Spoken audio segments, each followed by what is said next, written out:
Something just happened in January 2026 that's going to reshape the entire global financial system. And it didn't come from Washington, Wall Street, or the Federal Reserve. It came from the BRICS alliance: Brazil, Russia, India, China, South Africa, and now Saudi Arabia and Egypt. They just flipped the switch on their new international currency system. They're calling it the unit. And as of right now, it's live and operational for cross-border trade settlements. Let me be completely clear about what this means. This isn't a proposal. This isn't a trial run. This isn't coming soon. The unit is functioning right now as a real alternative payment system that allows these countries to conduct massive trade transactions without touching a single US dollar. For your entire lifetime, the US dollar has been the undisputed king of global commerce. Nearly everything bought, sold, or traded internationally was priced and settled in dollars. It was the only system that mattered, the only game worth playing. What just fundamentally changed? BRICS didn't attack the old system. They built a completely separate one. They created their own financial infrastructure, their own rails, their own settlement mechanism, and they just opened it for business to nearly half the world's population. They haven't destroyed the dollar-based system, at least not yet, but for the first time in 80 years, they've created a legitimate operational alternative backed by the world's fastest growing economies and largest populations. The era of the dollar having zero competition just ended. The monopoly is broken. So how does this unit actually function? What makes it different from just using existing currencies? The design itself is the entire strategy, and it's brilliant in its simplicity. It is built on two foundational pillars that address the two biggest concerns countries have about any new currency: stability and sovereignty. First pillar, gold backing. A full 40% of the unit's value is pegged directly to physical gold held in secure vaults across BRICS nations. This isn't paper gold. This isn't gold certificates or ETFs. This is actual physical metal that can be audited and verified. This is their way of saying to the world, this currency is anchored to something real, something that has held value for 5,000 years, something the entire planet already trusts regardless of politics. It's their credibility anchor. And the other 60%, and this is where the strategy gets really sophisticated, is backed by a weighted basket of BRICS national currencies: Chinese yuan, Indian rupee, Russian ruble, Brazilian real, South African rand. This is their big bet on the future. This component says our combined economic power, our natural resources, our manufacturing capacity, our growing consumer markets, our combined GDP of over $28 trillion, that's strong enough to support a global reserve currency. So the unit is engineered as 40% safety through ancient trusted gold and 60% growth potential through the rising economic power of the developing world. Together, it's designed to be both stable enough to trust and dynamic enough to appreciate as these economies grow.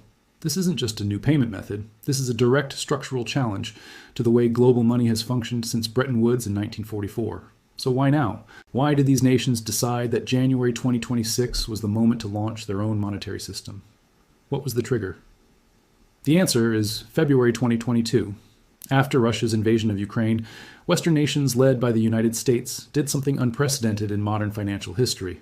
They froze over $300 billion of Russia's foreign currency reserves. Money Russia had accumulated over decades and stored in Western banks. Hundreds of billions of dollars just locked away, made inaccessible with the stroke of a pen. For every other major country watching, especially those that sometimes have policy disagreements with Washington or Brussels, this was an absolute wake-up call, a terrifying one.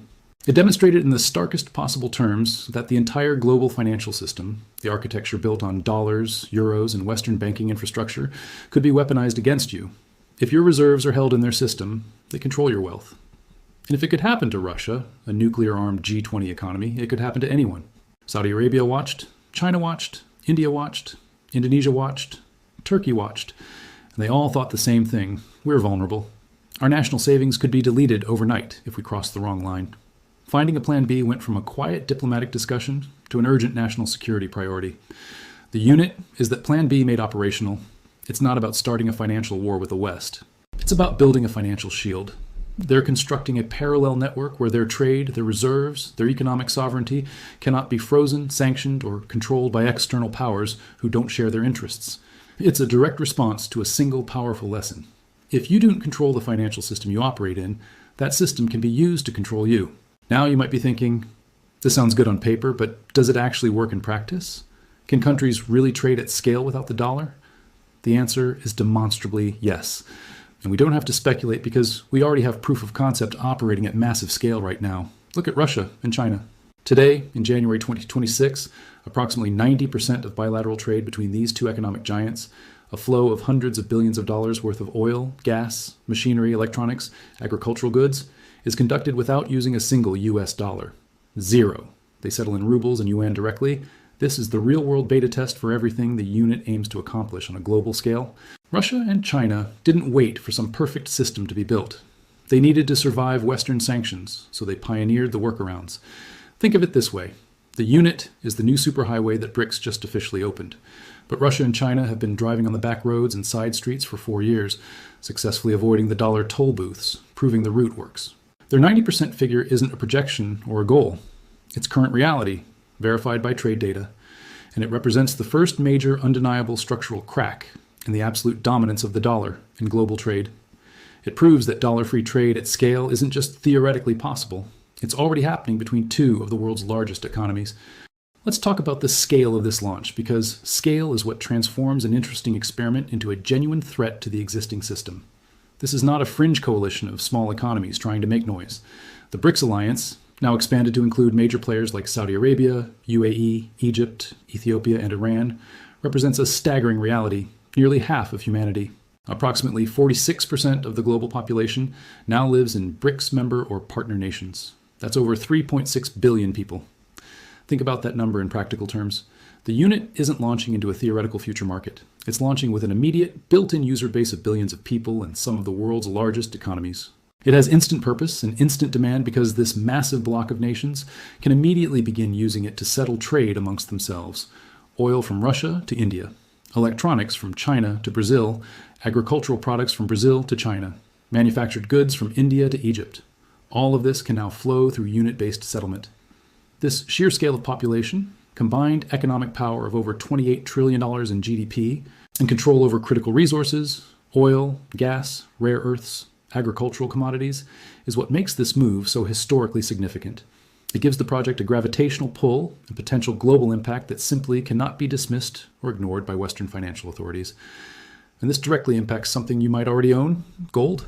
Because the unit is 40% backed by physical gold, the success and expansion of this system creates massive structural demand for the metal. BRICS nations are already the world's largest gold buyers and producers. China, Russia, India, they've been stacking gold for years. But if the unit gains serious adoption, if more countries join and more trade flows through this system, the demand for gold backing could go exponential. This is why major financial institutions like JP Morgan are forecasting gold prices hitting $5,000 per ounce by late 2026. Some analysts are projecting $8,000 or higher if the unit achieves widespread adoption. It's straightforward supply and demand mathematics. You have massive, continuous institutional demand from BRICS central banks needing to back an expanding currency system, meeting relatively fixed global supply of physical gold. The unit isn't just a currency innovation. It's a potential structural game changer for gold prices.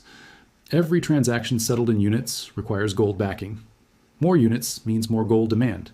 And we're talking about a system that could eventually handle trillions in trade annually. So what does all of this actually mean for the United States? To understand the implications, we need to understand a concept that most Americans don't even know exists, but benefit from every day. Economists call it the exorbitant privilege of the dollar. Here's how it works in simple terms. Because virtually the entire world uses US dollars for international trade and central banks hold dollars as reserves, the United States gets massive financial benefits that no other country enjoys. The US can borrow money more easily and more cheaply than anyone else because there's always global demand for dollar-denominated assets. America can run enormous trade deficits year after year, importing far more than it exports, because other countries need to accumulate dollars to function in global trade. And most critically, the US can use access to the dollar system as an incredibly powerful geopolitical weapon through sanctions, asset freezes, and financial exclusion. The BRICS unit is a direct, calculated challenge to that entire arrangement. This isn't about the dollar collapsing next week or hyperinflation hitting next month. That's not how this plays out. Instead, the unit puts America's free ride on a timer. It creates erosion, not explosion. For the first time in modern history, there's a credible large-scale alternative system being built by major economies that offers countries a viable way to opt out of dollar dependency. The unit creates choice where previously there was monopoly. And every time a country chooses to settle even a portion of their trade in units instead of dollars, it incrementally reduces the global demand for dollars that underpins American financial power. If enough countries make that choice, even for just some of their transactions. It slowly but inexorably chips away at the exorbitant privilege. The US isn't facing a sudden catastrophic crash. What America faces is the very real beginning of a gradual, persistent erosion of its most powerful economic advantage. And once that erosion starts and gains momentum, it's nearly impossible to reverse because the benefits of the alternative become self-reinforcing. But here's what might be the most significant strategic implication. The unit is impact on third-party nations. The countries that aren't in BRICS yet, but are watching very carefully. Think about major developing economies: Indonesia, Nigeria, Turkey, Bangladesh, Pakistan, Vietnam. Many of these nations are struggling with massive debts denominated in US dollars.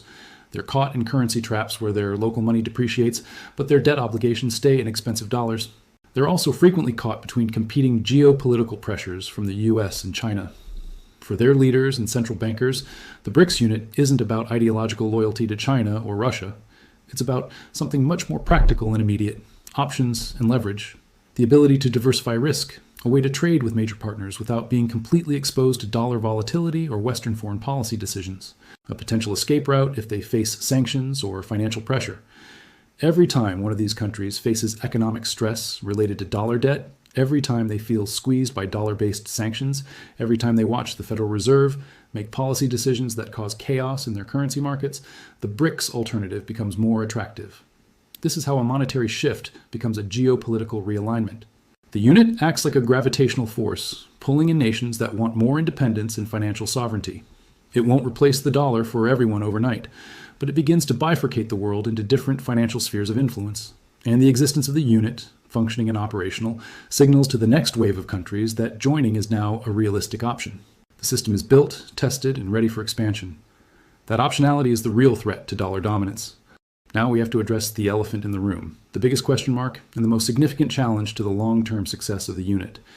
For this system to not just launch, but actually thrive and grow over years and decades, the BRICS nations need something that's extremely difficult to achieve: sustained trust, coordination, and unified commitment. And that is their greatest vulnerability. Let's be completely honest about the internal tensions. The BRICS alliance is a coalition of countries that have often been rivals, and in some cases have directly conflicting strategic interests.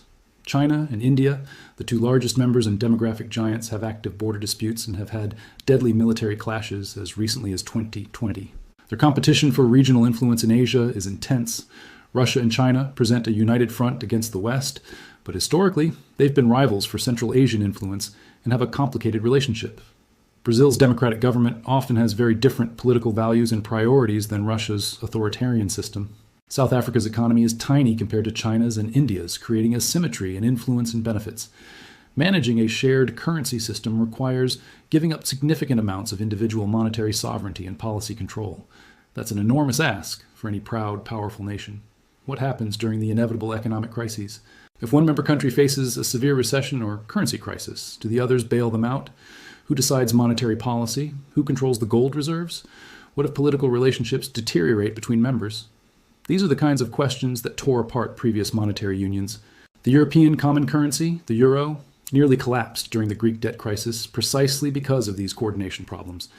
And those were countries with much more shared history, values, and political integration than BRICS has. So the greatest threat to the unit might not come from the US or Western sanctions or financial warfare from outside. The threat might be internal fracture, disagreement, and the simple difficulty of maintaining unity among diverse nations with competing interests over the long term.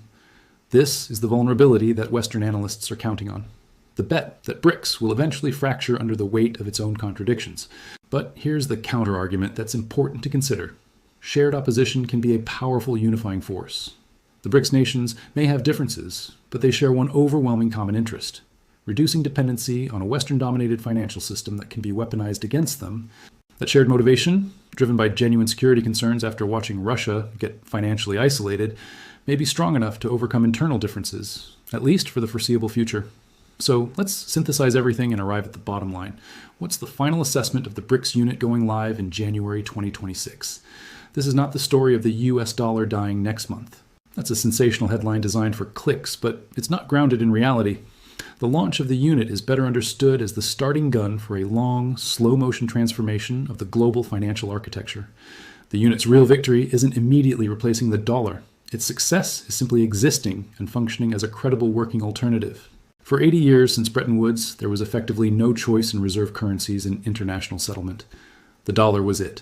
Now there is a choice, and that changes everything.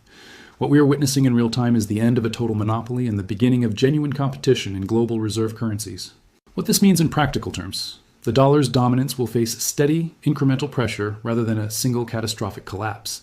It means countries around the world suddenly have negotiating leverage they never possessed before. When the US threatens sanctions, a country can now credibly respond: we'll just shift more of our trade to the unit system. That's a game changer in geopolitical negotiations. The world isn't splitting cleanly into two separate financial blocks overnight. Instead, we're evolving into a much more complex, multi-layered financial ecosystem where countries will use different systems for different purposes, different trading partners, different transactions. Some trade in dollars, some in units, some in euros, some in yuan. The BRICS unit has firmly planted its flag in this new multipolar landscape, and once planted, it's very difficult to remove. The game has fundamentally changed. The rules that governed global finance for your entire life are being rewritten in real time. And whether you're an investor, a business owner, or just someone trying to protect your savings, understanding this shift isn't optional anymore. It's essential, because the world that emerges from this transformation will look very different from the one we've known. The era of unchallenged dollar supremacy is over. What comes next is anyone's guess, but ignoring it is no longer an option.